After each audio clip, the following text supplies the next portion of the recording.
Hello, everyone, and welcome to Up the Turnpike, your source for New York Islanders content, both here on YouTube and over on Patreon, where we have our podcast that we host twice a week. That's patreon.com/Up the Turnpike. Sign up today.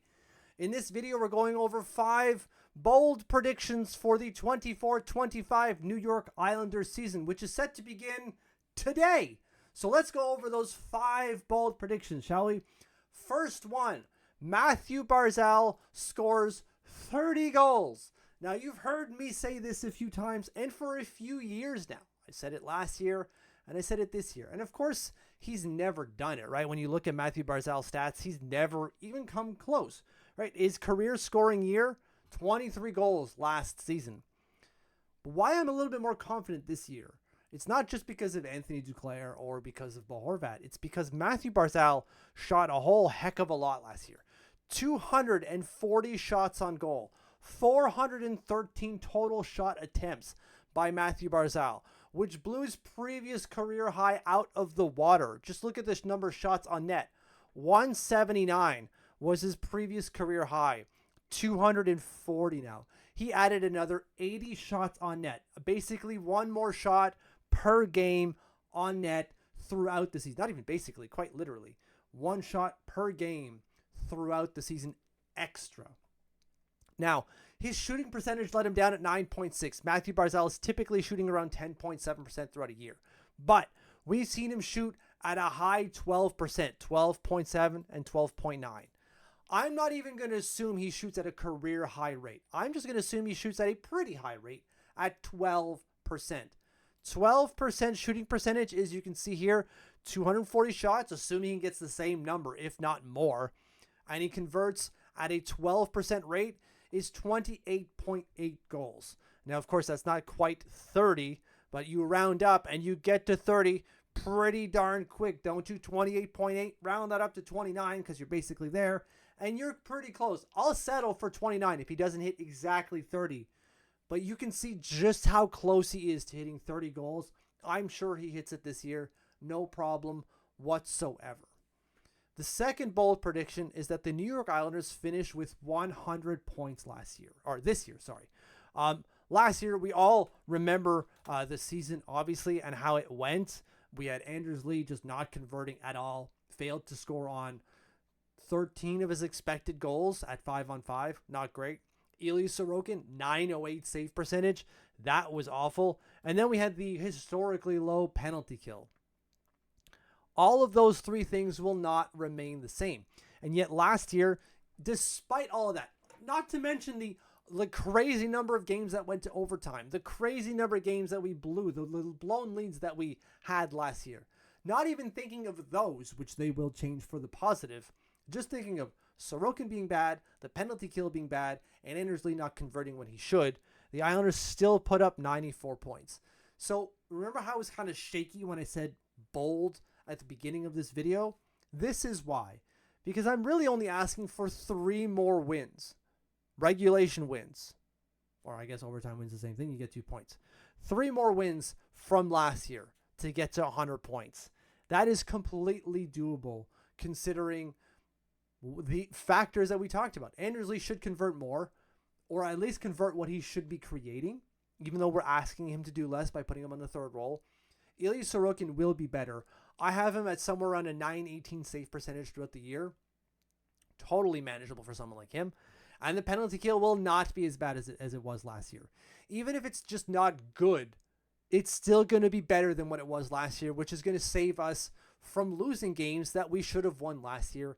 That is an easy win. Bold prediction number 3. This one I don't have a whole lot to go on. This is just more vibes type of thing.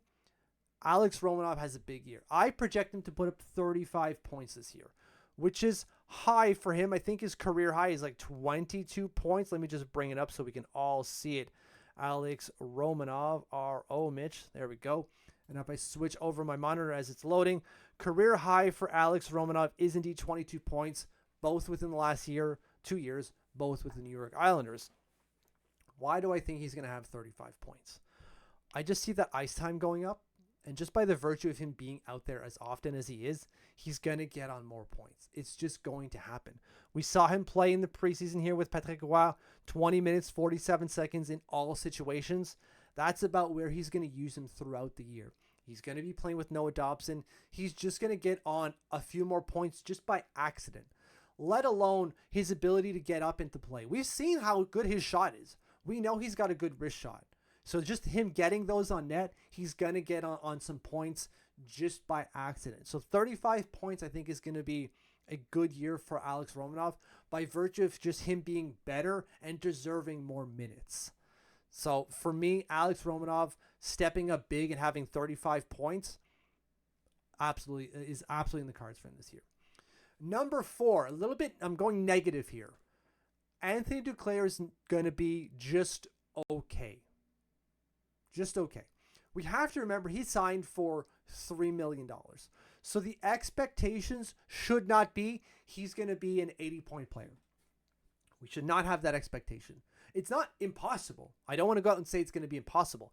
But Anthony Duclair has never been an 80-point player, even when he had higher minutes with the Florida Panthers and even the Ottawa Senators. Right? We bring up his stats here. You look at Anthony Duclair, and the most ice time he ever received was 16-10 in that big year in Ottawa where he had 40 points in 66 games, right? Minimize that when I didn't want to. This is why I'm bad at StarCraft, just constant misclicking. So 40 divided by 66 times 82 is still a 50-point year, which is great, specifically if he's making $3 million. But it's not an 80-point season. I think he's going to be somewhere around the 40-ish points, which is still okay. That's still absolutely okay. We've seen him score 58 points with Florida when he's in 1 year when he played an average of 15 minutes. There's a possibility he does more. He does 60 points. I'm just not going to get set for it. Again, he's being paid $3 million. So I'm not going to go out there and say he's definitely going to do it. I'm going to be okay if he puts up 40 points. So I'm managing my expectations with Anthony Duclair, and I'm trying to manage yours as well. Anthony Duclair is going to be just okay, and that's fine. That is totally fine. Remember, we used to run Leo Komarov on our top line. We don't have to do that now. Number 5, and we're final one here. We're going to Sorokin. Again, negative, but not so much. I don't think he challenges for the Vezina, right? So if we look at his hockey reference page, and we're going to bring up Sorokin. I don't have these all logged up because it clogs up my internet, and Canadian internet can be kind of slow sometimes. So if I flip that over, Sorokin, when he's been himself, has challenged for the Vezina. I don't understand how he's still 8th for Vezinas last year, just because he went to overtime a bunch. That's not happening. He had a 908 and a 301 save percentage. He shouldn't have got that many votes. I know the underlying numbers, at least internally within the NHL, are better, but usually GMs don't look at that. Anyways, he's typically been in the conversation for the Vezina in a full year. So some of you might expect him to be in the Vezina this year, figuring he'll bounce back. I'm okay with that if you're thinking that way. But again, I'm trying to manage my expectations here by saying, even if Sorokin bounces back, which I think he will, I don't think it's going to be right back up to like the 924, 925 save percentage, or the 924 and the 234 goals against average with 6 shutouts 2 years ago. I don't think he's immediately going back to that. I'm going to manage my expectations, and I'm going to say 918 save percentage and a 260 goal against average, which are still great numbers to win games. That still gets us to 100 points, without a doubt, which I think we will do, as I said earlier. A 918 and a 260 still gets us there, but those aren't Vezina competing numbers, although I guess technically he did finish in the top 10 for voting with a 908 and a 301.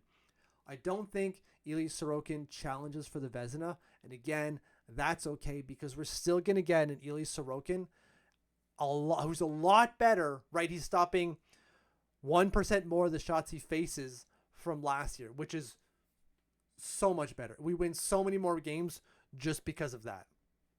Those are my 5 bold predictions for the 24-25 season.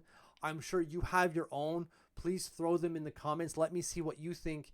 Bold predictions you've got or hot takes you have for the Islanders this year.